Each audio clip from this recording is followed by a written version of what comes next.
estéis aquí. Hoy no voy a perder los papeles como los perdí el 5 de septiembre, ya lo tengo aquí.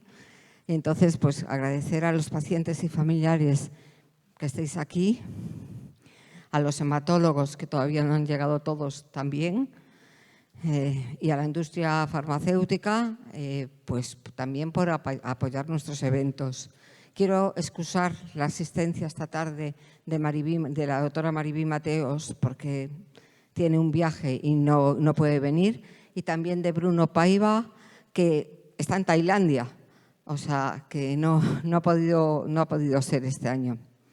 Bueno, esto es una asociación de pacientes con mieloma múltiple, se llama así, Comunidad Española de Pacientes con Mieloma Múltiple, pero somos una asociación reglada y no somos una página de Facebook, lo digo porque alguna gente piensa que somos una página de Facebook y no lo somos. Si lo fuéramos, no podríamos hacer estos eventos.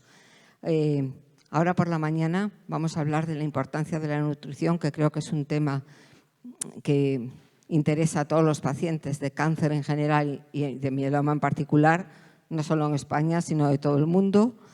Y nosotros estamos aquí como asociación para apoyar la trayectoria del paciente en su tratamiento, fomentar el encuentro con otros pacientes a través de las jornadas y el grupo online. Los testimonios de pacientes que muchos conocéis, los podcasts que publicamos, ayudan mucho a los pacientes. Eso me dicen, por lo menos. Y yo os pediría que si cualquiera de vosotros que estáis aquí en este momento que quiere aportar su testimonio, pues que se ponga en contacto conmigo y organizamos una grabación pues enseguida. Bueno, y esto es casi todo lo que tenía que decir ahora por la mañana. La doctora Esther González, que va a pasar en unos momentos, nos hablará de la nutrición en el paciente con mieloma. Ella es la doctora que lleva el mieloma en el Hospital de Cabueñes, en Gijón, la jefa de servicio de hematología, además. Y como yo le digo, es una médico de familia del mieloma, porque trata a los pacientes de verdad como muchas veces, no siempre, tratan los médicos de familia de lugares pequeños a sus pacientes. Esther, cuando quieras. Voy a dejar el bolso, con vuestro permiso, que estás ahí. Vale. Bueno, pues daros las gracias a todos por estar aquí y porque, bueno, yo creo que es bueno que los pacientes con mieloma estén unidos, ¿no? Porque el mieloma existe y esto queda claro con los que estáis aquí, que seguro, ¿cuántos sois de fuera de Madrid? Claro, eso lo dice todo. De los que estáis aquí, casi todos sois de fuera. ¿Hay alguien de Asturias? Nada, de Asturias no tenemos a ninguno. Pero sobre todo que venís del sur. ¿Cuántos sois del sur? Solo uno del sur. ¿Y el resto qué sois? ¿De Valencia? ¿Castellón? ¿Qué más? ¿Cuenca? ¿Menorca? ¿Qué mérito? ¿Quién? ¿Dónde? Canarias, Orense. Bueno, muy bien. Zaragoza. Es decir, que venís. ¿Y tú? ¿Que tienes la mano levantada? Barcelona. 2 de Barcelona. Aquí tenemos otro más. Muy bien. No, lo que refleja es que el mieloma existe y que yo cuando empecé con esto hace, pues no sé, 26, 27 años, para el mieloma os lo habrán dicho muchísimas veces, ¿no? No existía ninguna herramienta terapéutica realmente óptima. Era una enfermedad que bueno, no había muchas opciones que ofertarle y de repente cambió todo en los últimos 15 años de una manera brutal y también cambió el que vosotros estéis aquí. Se habla de cáncer de mama, enseguida se ve el lazo del cáncer de mama y está bien, es bueno sensibilizar a la gente. Todos, y me incluyo yo, hemos tenido alguna enfermedad importante y seria y eso hace que pienses las cosas. Pero es cierto que el paciente con mieloma como parece que es algo minoritario. Y es una enfermedad que gracias a que cumplimos años, a muchas cosas, pues es verdad que hay pacientes jóvenes, que siempre lo discuto con Teresa, pero hay también pacientes mayores, ¿no? ¿Y qué es ser mayor? Porque tener 65 años para mí es joven. Cuando me presentan un paciente en el servicio y me dicen, ¿qué opinas? Pues yo cuando empezaba la residencia decía, este joven, y era de 30, 40 años, y ahora a lo mejor hablo de un paciente joven, y me dicen, esa chica, y tiene 90 años. Imaginaros, y me dicen, Esther, por favor, porque ha cambiado un poco la supervivencia y la forma de enfocar la enfermedad. En cuanto a la nutrición, ¿qué hace un hematólogo hablando de nutrición? Yo he tenido la suerte de que la jefa de mi servicio de nutrición y endocrino le interesaba mucho el mieloma. Este año la hemos perdido y está de jefa en el Hospital de Cruces. Pero sí que nos hemos quedado con todo el historial y María, la persona que le sustituye, pues estamos como muy involucrados en los pacientes con mieloma. La nutrición no tiene no hay nada, ninguna receta milagrosa. La nutrición en el mieloma, que es lo que me gustaría transmitiros, es que tiene que ser, igual que en otras enfermedades, una nutrición variada. Sí que hablaremos distintas fases y qué es lo que quizás os interese. Entonces, lo que me gustaría es que interaccionásemos, ¿no? Sin problema. Si veis que... Entonces, vamos a hablar primero del objetivo, que es lo que hemos dicho, identificar el estado nutricional y los posibles factores que pueden interferir, porque lo más grave es quizá la pérdida de peso. Hay pacientes míos que se agobian mucho. Esther, es que estoy ganando peso. Por supuesto que los que van a trasplante, tú intentas que estén de manera óptima, que no ganen mucho peso, porque sabes que eso puede hacer que tengan mayores complicaciones en el trasplante. Pero tampoco es bueno una pérdida de peso. Lo que tenemos que buscar es un peso óptimo, y un paciente que pierda peso, sobre todo masa muscular, que es distinto, es una sensación mala, Entonces, la palabra mieloma, yo voy a exportar la palabra que suele utilizar Teresa, y quizás la hayáis escuchado, que es que el mieloma es una enfermedad de largo recorrido. Esa es la clave. Decir que es crónica no me gusta, porque no es una cronicidad como puede ser la diabetes, que también es importante, es una enfermedad seria. Si algunos sois diabéticos, sabéis que no es una tontería y que tiene distintas complicaciones a lo largo de su trayectoria. Afectación ocular, afectación renal. Es decir, la diabetes tiene sus complicaciones e implicaciones, pero el mieloma, cuando os sentáis delante de nosotros y estáis pendientes de la respuesta para saber cómo estás, si ha respondido, si ha recaído, es como que no es lo mismo, porque tienes que explicar que a lo mejor tiene que empezar otro tratamiento. Y claro que hay muchos tratamientos, y yo tengo cada vez más pacientes muy largos supervivientes, pues como Teresa y superiores. Entonces, realmente la palabra, a mí no me gusta decir que todavía es curable. Es verdad que hay un porcentaje de pacientes muy pequeñito que alcanzan respuesta y que no vuelven a necesitar tratamiento, pero tienen que seguir yendo a revisiones y después a lo mejor de 10 años se llevan una sorpresa. Entonces, la palabra clara es que es una enfermedad hoy de muy largo recorrido y que es muy, muy tratable. Entonces, tendremos que empezar con un concepto, porque decimos, es que yo, ¿qué como, Esther? Y está mi enfermera ahí con la receta, si tienes estreñimiento, si tienes tal. Primero hay que saber qué es la malnutrición oncológica, porque aquí no estamos hablando de, Esther, he ido a un dietista y me ha aconsejado y me puedes dar los análisis porque según los análisis que me voy a tomar esto o lo otro.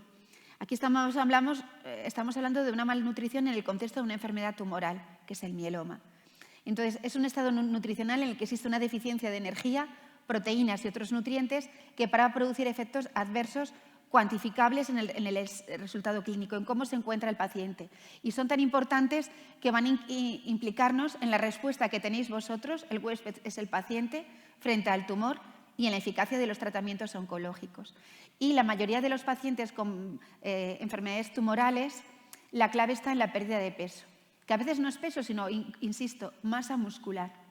Sobre todo en periodos en los que estáis ingresados, un paciente joven que ingresa por una complicación, un paciente un poco mayor que se encontraba estupendo y de repente tiene una fractura de cadera, ingresa un periodo.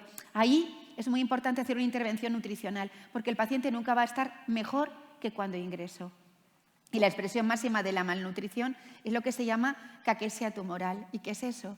Pues es cuando el paciente ha perdido una masa tumoral, una masa muscular muy importante. ¿Y cómo influye el tumor en el estado de pérdida de peso, de malnutrición? Pues ahí vemos un tumor cualquiera, el que queráis, que va a provocar un estado de inflamación.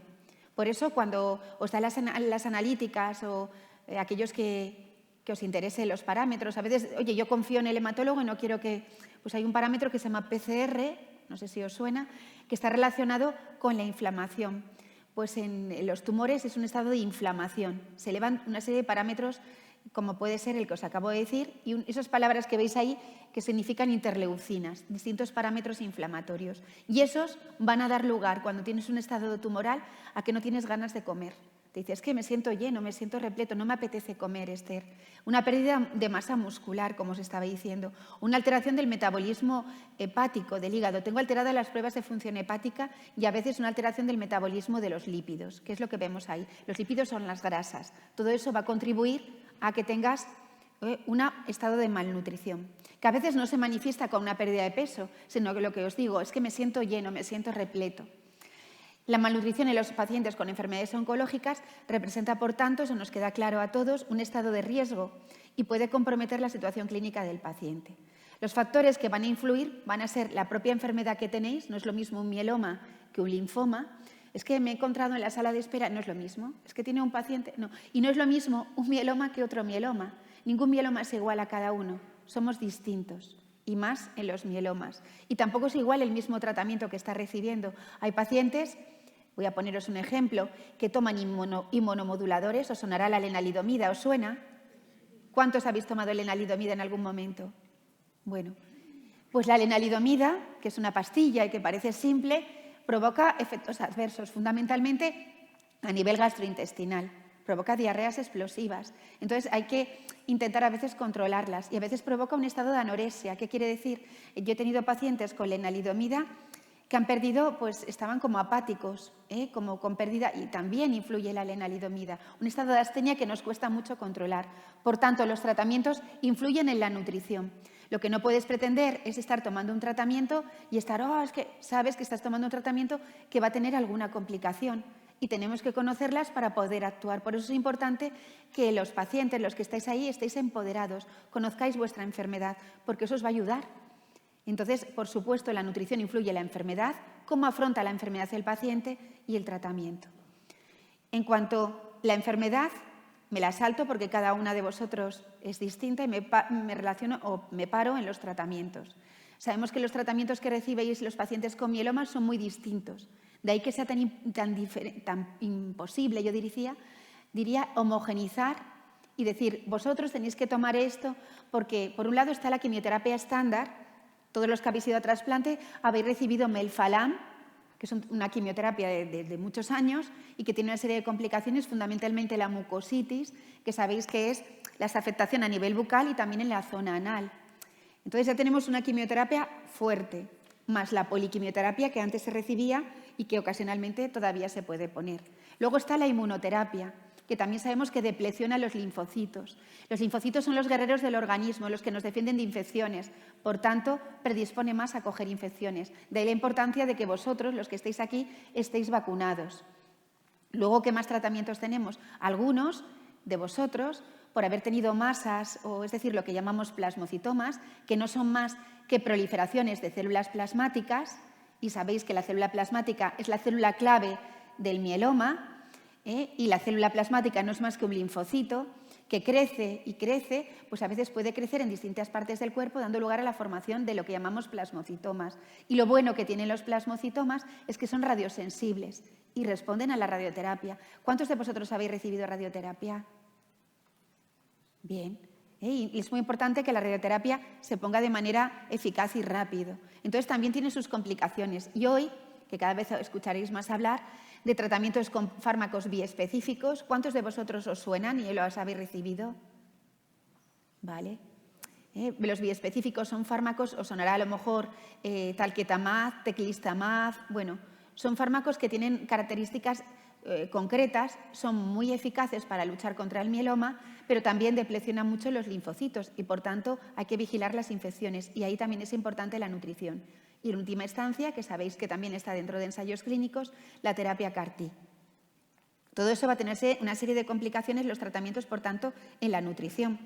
Como lo que os pongo en el listado, pues aumento de los requerimientos, fundamentalmente la toxicidad relacionada con la nutrición es toxicidad gastrointestinal, o bien disminución de la ingesta o incremento de las pérdidas, y efectos secundarios, pues si no te alimentas bien, Y en relación con el tratamiento, pues puedes tener alteraciones del sueño. Es muy importante también descansar, que parece una tontería. No, es muy importante.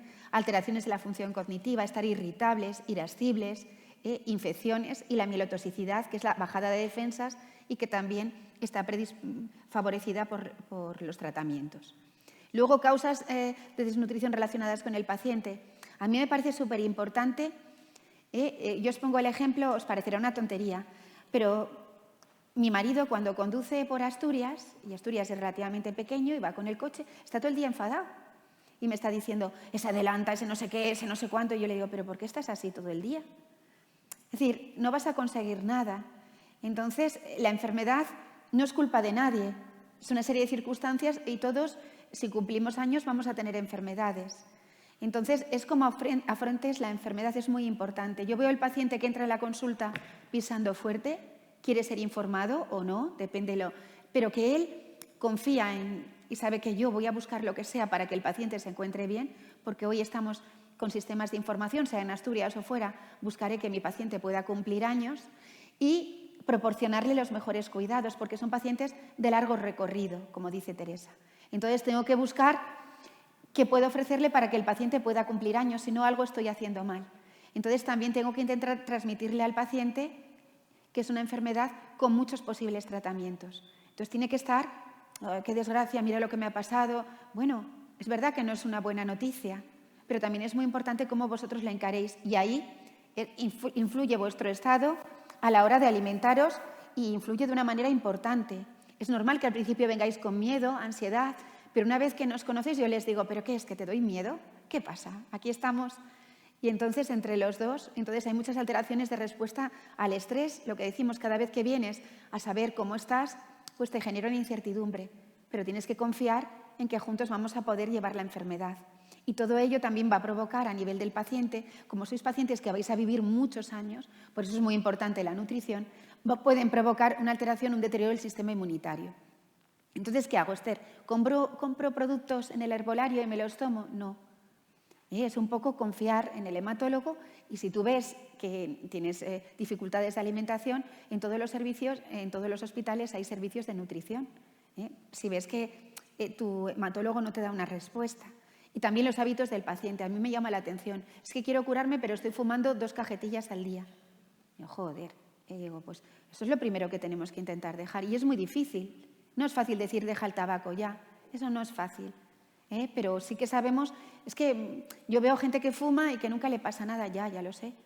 Por supuesto que habrá gente que fuma y que no le pase nada, pero sabemos que el tabaco sí o sí es tóxico. Y entonces tú tienes que intentar hábitos de vida saludables, ¿no? Que eso influye en el paciente. Entonces, ¿qué sabemos del mieloma? Lo que os decía, ¿no? Que es una enfermedad de un largo recorrido, por eso la vía del tren, ¿no? Y que necesita siempre un diagnóstico diferencial preciso y temprano. Y sobre todo, hoy más que nunca, para que vosotros estéis sentados ahí y podamos cumplir muchos años, el hematólogo solo no puede ayudaros. Os puede ayudar en la parte que sería de tratamiento, pero el resto de tratamientos coadyuvantes necesitamos participación de distintas disciplinas, y lo sabéis. Se necesita un traumatólogo, se necesita un rehabilitador, un endocrino o nutricionista, un psicólogo, es decir, para poder cumplir años necesitamos un apoyo. Y eso es importante en la Asociación de Pacientes para luchar para que el paciente con mieloma, que se ha convertido en un paciente, la palabra que decimos crónico que no nos gusta, un paciente de largo recorrido, va a necesitar toda serie de apoyos. Entonces, este dibujo lo pongo yo siempre en la facultad con los alumnos. Es un poco para situar dónde está la patología, dónde sale el mieloma. Esto que veis aquí es un ganglio linfático. Y un ganglio linfático, sabemos que ahí veis un linfocito B virgen que entra dentro del ganglio y va a madurar. Esto es lo que ocurre en una persona normal, ¿no? El linfocito va a madurar y a medida que va madurando, pues tenemos linfocitos maduros. Pero imaginaros que la maduración dentro del ganglio se para en la fase del linfocito B virgen. Pues ahí hablaríamos de una patología hematológica. Ahí pongo el LC, leucemia linfática crónica. Si se para en la fase de blasto, hablaríamos del linfoma de Burkitt. Y según donde se vaya parando, el linfoma difuso de célula grande, linfoma folicular, ¿os suenan estos nombres a lo mejor? Es decir, que hay distintos tipos de linfomas, ¿no? Y según donde se pare la maduración del ganglio, nos encontraríamos distintos tipos de linfomas. Y ahí, al final del todo, cuando el linfocito ha pasado toda la serie de maduraciones, el linfocito, la célula que nos defiende de infecciones. Ahí al final hablaríamos de enfermedades relacionadas que serían gamapatías monoclonales, es decir, proliferación de células plasmáticas, de linfocitos maduros, que se llaman mieloma o bien, cuando es de depósito, amiloidosis. Entonces, el mieloma podemos decir que es una enfermedad del linfocito B maduro. Bien, ¿esto lo sabíais? Es una enfermedad relacionada con los linfocitos, con el sistema inmunitario, con lo que nos defiende de infecciones. Y entonces, ¿qué sabemos de la desnutrición en general? Con todas estas enfermedades oncohematológicas. Existe poco. Es decir, te pones a buscar estudios y estudios realmente randomizados y bien, existen pocos estudios realizados en pacientes con mieloma. Empiezan a salir ahora y se empieza a dar más valor. Pero en general hay un estudio, el estudio Predices, que estudia la prevalencia de la desnutrición hospitalaria, que es cuando el paciente más se desnutre o sale o adquiere una situación peor, dentro de nuestros hospitales, en los hospitales españoles, y englobaba unos 1.700 hospitales y más de 1.400 pacientes hospitalizados. Al ingreso calculaba el grado de desnutrición un 23% y al alta, que tú suponías que habías hecho una intervención y que el paciente iba a estar mejor, salía un 23,4%. Es decir, que había mucha desnutrición y uno de los elementos es estar ingresado. Y había más desnutrición en pacientes mayores y con patologías neoplásicas, como el mieloma, que representaba un 35% del 100%, un 35% de los casos de desnutrición estaban relacionados con neoplasias hematológicas. Podemos concluir que en España 1 de cada 4 pacientes hospitalizados, cuando ingresas, padecen desnutrición, porque vemos un paciente, se confunde que un paciente esté gordito o obeso con que no se va a desnutrir. Déjale un mes ingresado, déjale 15 días con dieta. Es decir, no tiene nada que ver el estar gordito con estar desnutrido. Es cierto que la prevalencia de pacientes hematológicos con desnutrición, donde más he estudiado, es en los pacientes trasplantados, que es donde más riesgo aparece, porque sabemos lo que decía al principio, que la quimioterapia que recibís, la previa, el melfalán, pues es el que provoca mayor mucositis y mayor alteración del tubo digestivo. Pero que es un estudio solo hecho en pacientes hematológicos, estudiaba la desnutrición en el paciente que ingresaba hematológico y encontraba que había un 21% de pacientes bien nutridos ingresados, que estaban estupendos. Tú decías, están geniales, y desarrollaban desnutrición durante la hospitalización y necesitaban intervención nutricional. ¿Y cuál es la intervención? Porque la gente se asusta y dice, ¿cuál es? Pues simplemente son cuando nos llamáis batidos, que son suplementos proteicos. Lo primero es forzar la ingesta oral. Tienes que tú decir qué te gusta, cómo te gusta, intentar, pues vamos a hacer esta combinación. Y si eso es insuficiente, pasas a los suplementos proteicos, que veremos cómo hay que tomarlos. Lo que vosotros llamáis batidos. Y si eso falla, pues entonces hay que recurrir a la nutrición parenteral, bien a través de una vía cuando estás ingresado, o no pasa nada a través de una sonda nasogástrica. Es mucho menos agresiva, aunque os parezca, a través de la sonda nasogástrica. El estar desnutrido incrementa la estancia hospitalaria, como veis, de una manera significativa. Por tanto, es importante intervenir justo cuando, y máximo si el paciente al ingresar, tú ya le ves con riesgos de desnutrición. ¿Y por qué esto es importante? Es importante porque la supervivencia global de los pacientes con mieloma se ha incrementado.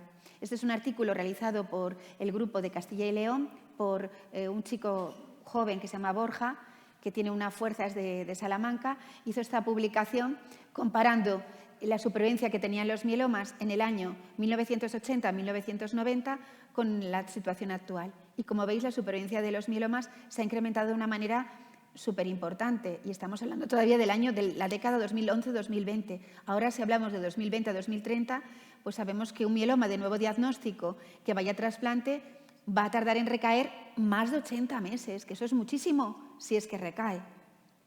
Por tanto, lo que tenemos que tener claro es que tienen un amplio recorrido y que hablamos de poblaciones muy heterogéneas. Es decir, hablamos del paciente joven, candidato a trasplante, y hablamos del paciente mayor. Pero sabemos que dentro del paciente mayor no es lo mismo, y vosotros lo veis, un paciente de 71 años que un paciente de 84. No es lo mismo un paciente de 64 años que un paciente de 47. Es decir, que es una población muy heterogénea. Por tanto, la recomendación hay que individualizarla a las características del paciente. Ese es clave. ¿A cuántos os pesan cada vez que vais a la consulta del mieloma? ¿No os pesan? Nunca. Cada consulta te pesa. Nunca. O no hace falta que te pesen, que tú lleves el papel con el peso que tú haces. Oye, mira, este es mi peso habitual. O, es decir, un poco para saber. No, pues lo habitual es, yo les obligo a que se controlen el peso. No hace falta, nosotros les pesamos cuando es necesario. Y si no, les mandamos que nos traigan el peso y la tensión, por lo menos que se la hayan mirado alguna vez, porque sabemos que son variables que van a ayudarles pues, a mejorar la función renal, a mejorar. Entonces, sabemos que la malnutrición en los pacientes con mieloma tiene un impacto negativo porque disminuye el nivel de actividad. Si te la alimentas peor, tienes menos fuerza, reduce la respuesta al tratamiento. Si tienes peor masa muscular, me ha pasado recientemente con un paciente que no quería alimentarse, no quería, y era muy, muy difícil con él llegar, porque claro, la respuesta al tratamiento incrementa cualquier cosa que le hagas, incrementa su toxicidad. Nos ha costado mucho con ese. Menor calidad de vida, menor supervivencia. ¿Qué os voy a contar? Incremento de las complicaciones posoperatorias. ¿Por qué? Porque vosotros, a lo largo de vuestro largo recorrido, vais a tener complicaciones. Oye, Esther, me tengo que operar de la próstata. Es un paciente con mieloma y te dice el urólogo, es que tiene un mieloma, sí. ¿Y qué? Tiene un mieloma, se puede operar, o me voy a operar de cataratas, o me voy a operar porque sois largos supervivientes. Y se incrementa, por tanto, la estancia hospitalaria. Hay una serie de cuestionarios que podemos conocer los hematólogos y los nutricionistas, pero hay uno que vosotros podéis hacer, os lo traía simplemente para que nosotros estamos implementándoselo a nuestros pacientes. Son preguntas muy fáciles. Entonces, consideramos, por ejemplo, la primera te dice, consideraciones sobre mi peso actual y sobre la evolución de mi peso en las últimas semanas. En la actualidad peso tanto, mido aproximadamente, hace un mes pesaba, es un poco, sobre todo los pacientes que están con tratamiento activo. El que está ya crónico o con un tratamiento de mantenimiento ya no es tan importante, pero el que está o se va a someter a un proceso agudo es importante que lo haga. Y también la ingesta, en comparación con mi estado actual, ¿cómo comes? Pues igual, un poco para yo saber, cuando entres en la consulta, cómo puedo actuar. ¿Qué síntomas tienes? Fundamentalmente los síntomas que nos referimos para hablar de la alimentación están relacionados con alteraciones del tubo digestivo. Llagas en la boca. El otro día venía una señora con la mascarilla y no me contaba nada. Y de repente tenía unos ragades que era por hongos y bueno, pues eso le dificultaba y yo no sabía qué era lo que le estaba pasando. Y la capacidad funcional. Oye, pues antes me decía alguien, pues yo si camino un poco me fatigo y antes no me fatigaba tanto. Y entonces esas cosas son importantes y simplemente es este test que puede hacer el paciente. Porque el estado nutricional del paciente de mieloma concretamente va a depender del fármaco que esté recibiendo, dosis, la cantidad, no es lo mismo dosis plenas que dosis matizadas, por ejemplo, de la lenalidomida, el esquema de tratamiento que esté realizando, no es lo mismo que sea intravenoso que sea oral, como decimos, y no es lo mismo las interacciones que puede tener. Sabéis que, por ejemplo, el bortezomib interfiere con el té verde y el pomelo, por lo tanto están contraindicados tomar cuando estás con un inhibidor de proteosomas. Y luego el estado del paciente, cómo se encuentra. Si tiene una insuficiencia hepática, tú llegas a la consulta con tu carnet de identidad, ¿no? Y tu carnet de identidad lleva una serie de cosas, que es, pues si tienes una enfermedad cardíaca y la tenías, yo no puedo quitarla. Si tienes una enfermedad hepática, yo no puedo, pero puedo adaptar el tratamiento y matizarlo, de ahí la importancia de individualizar. No puedo tratar de manera global a todo, es decir, tengo que tener en cuenta las características clínicas del paciente, los factores genéticos que tiene y las posibles interacciones de lo que esté recibiendo. Entonces, ahí os pongo un ejemplo que siempre me gusta porque lo trabajé mucho con mi servicio de farmacia, que es el tratamiento. Nosotros les damos fichas, ¿no?, al paciente y mi enfermera les da dietas. Oye, pues es una enfermera de mieloma, es una pasada. Teresa la conoce, es súper sistemática. Graciela es como un... bueno... Y vamos, y la quieren porque se vuelca. Es una paciente, es una persona excepcional. Entonces, si ve que el paciente viene con mucha, pues mira, tengo tendencia al estreñimiento, a la constipación, ¿no?, como decimos, pues mira, hace este tipo de dietas y le da las dietas para que puede tomar. Si a alguno os interesa, luego os pongo mi correo y sin problema os enviamos las dietas que solemos utilizar por si os apetece tenerlas. Pero en el caso de la diarrea, pues que es como una toxicidad que afecta mucho al paciente, pues lo más importante en las medidas generales siempre es hidratar, ¿no?, alimentos astringentes. Y lo que es que me tomo Coca-Cola, pero acuérdate, todo sin cafeína, no alcohol, no zumo de frutas. Es que me cojo un zumo de naranja, no, zumo mejor, no, porque aporta sobre todo mucho azúcar también. Y medidas farmacológicas y diarrea durante el ciclo, pues es cuando ponemos la loperamida, el Fortased, que todos sabéis. ¿Y cómo tengo que tomarlo? Sabes que la diarrea no es infecciosa, que es porque estoy tomando, por ejemplo, la lenalidomida. Pues tienes que tomarlo, mirar ahí con lo que pongo, 2 miligramos vía oral 2 horas durante el día y 4 horas cuando el paciente está acostado. Eso el primer día, para intentar cortar la diarrea. Y luego continuar cada 12 horas. Y si la diarrea es muy importante, entonces es cuando hay que retrasar o disminuir la dosis, en este caso, os pongo de bortezomib. Este es el caso de la diarrea. Y en el caso contrario que os puede pasar, que es el estreñimiento, que sabemos que muchos de los fármacos, ¿por qué ocurre el estreñimiento? Porque muchos de los fármacos, por ejemplo, los inhibidores de proteosomas, el bortezomib, que os suena, ¿verdad? ¿A cuántos os suena el bortezomib? ¿Vale? El calcizormid, ¿os suena? ¿Vale? Son fármacos que afectan al sistema nervioso. Y los nervios no solamente que se te hormigueen las manos, los pies, sino que también tenemos nervios dentro del tubo digestivo. Y entonces puede o estimular el tubo digestivo y darnos diarrea o puede darnos estreñimiento, que el estreñimiento también es muy importante y afecta mucho al paciente. Entonces ahí hay que aumentar la actividad física. Yo hablaba con nuestros fisios en la charla que hicimos, ¿te acuerdas de familia? ¿Ibas a preguntar algo?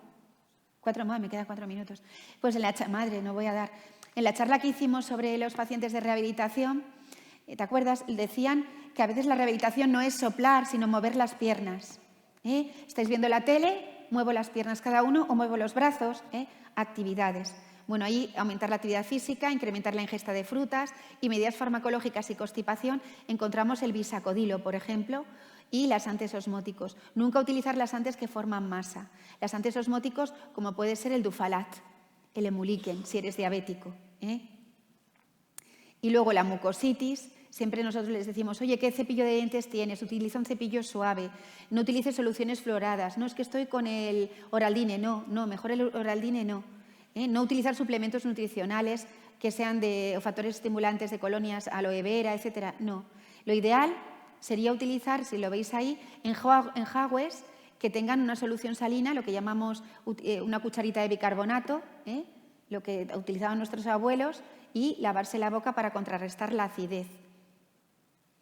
Luego esta presentación la tendréis colgada, con lo cual podréis recurrir a ella.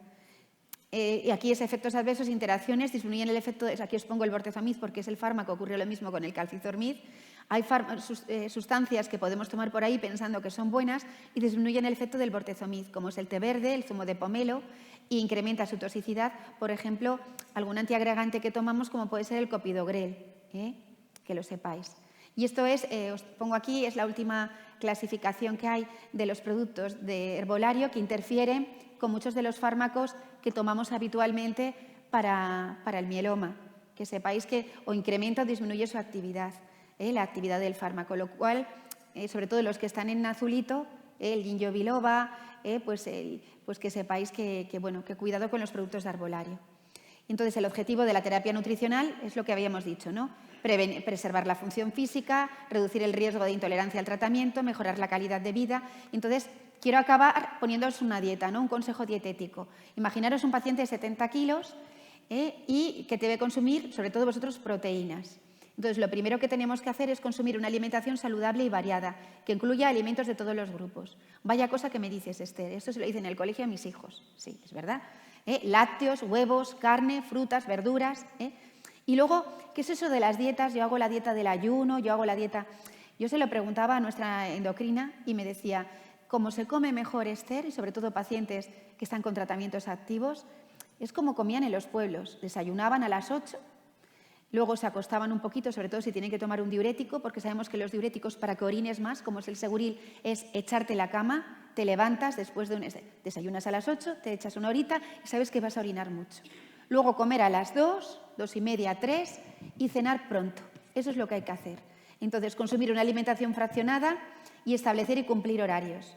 Evitar los alimentos con temperatura muy caliente, los caldos, sopas o cremas, ya que sacian muy rápido, sobre todo no tomarlas al dormir, sopas al dormir no. Y evitar también comer ensaladas o verduras cocinadas si no van acompañadas. Entonces, lo ideal es las frutas y verduras cocidas, tienen un tamaño más pequeño y por tanto son menos saciantes, son mejores. Priorizar el consumo de carnes blancas, pollo, pavo, conejo, que son menos saciantes, como sabéis, que las carnes rojas y ya que exigen menos masticación. Evitar el consumo rutinario de azúcares simples, azúcar de mesa, miel, y sobre todo intentar dormir 7 u 8 horas, quitar el móvil, intentar cosas que os puedan estimular porque es muy importante dormir y asegurar, que es súper clave, un nivel óptimo de ingesta de agua. Se pueden tomar agua con infusiones, etcétera. Y el consejo dietético sería cómo aportamos a los alimentos energía y cómo aportamos proteínas. Energía, pues tomarnos por la mañana una rebanada, como hizo hoy Teresa, que la vi, de pan con aceite de oliva virgen. Bueno, supongo que sería de oliva virgen, que nos lo pusieron allí, pero nosotros pedimos oliva, aceite de oliva. No hace falta más que eso, una rebanada de pan, leche en polvo, leche entera, leche enriquecida con proteínas, aguacate, que es muy bueno, mantequilla, fruta, crema de cacahuete, aceitunas. Las aceitunas, siempre que vas, oye, me voy a tomar una cerveza sin alcohol 0,0, pues pido unas aceitunas, por ejemplo, mejor que otras cosas. Y añadir alimentos que aportan proteínas. Son fundamentales los huevos. Los huevos, clara de huevo, cocido, huevo entero, picado, y ahí sobre todo luego pues derivados como el queso rallado, queso batido, el yogur, frutos secos, molidos, etcétera. Y si no se cubren las necesidades es cuando hablamos de lo que vosotros llamáis dame un batido. No son batidos, son suplementos proteicos. ¿Y cómo se debe tomar? ¿Debo tomarlo entero en el día? No, no. Yo desayuno a las 8 de la mañana, me echo una horita, me levanto y hago lo que tenga que hacer, o desayuno a las 8 y voy a trabajar según el paciente como esté, ¿no? Y lo que sí sabemos es que a media mañana me llevo un batido y me tomo un poquito del batido, no entero, un poquito. Y a la merienda me tomo otro poquito del batido. No hace falta tomarlo entero. Puedes tomar el batido en 2 días o tomarlo entero dividido en 2, pero nunca tomar el batido. Es un complemento, a media mañana o entre medias de la merienda. No sustituye las comidas, tomar despacio porque es llena, son proteínas, y entre comidas o después de las comidas. Y sobre todo elegir los hiperproteicos. Y ya acabo aquí porque ahora va a venir mi compañera María para hablaros de las recomendaciones de la actividad. Aquí os pongo la rueda de ejercicios, que se va a hacer una actividad de moderada, vigorosa, unida a la alimentación, dicen unos 150 minutos por semana, y sobre todo, yo insisto, entrenamiento de fuerza, que intentamos, porque los que nos hemos dedicado siempre a estudiar tenemos malas vías, y es importante y por eso es importante entrenar la fuerza. Y entonces, muchas gracias a todos, espero que os haya gustado.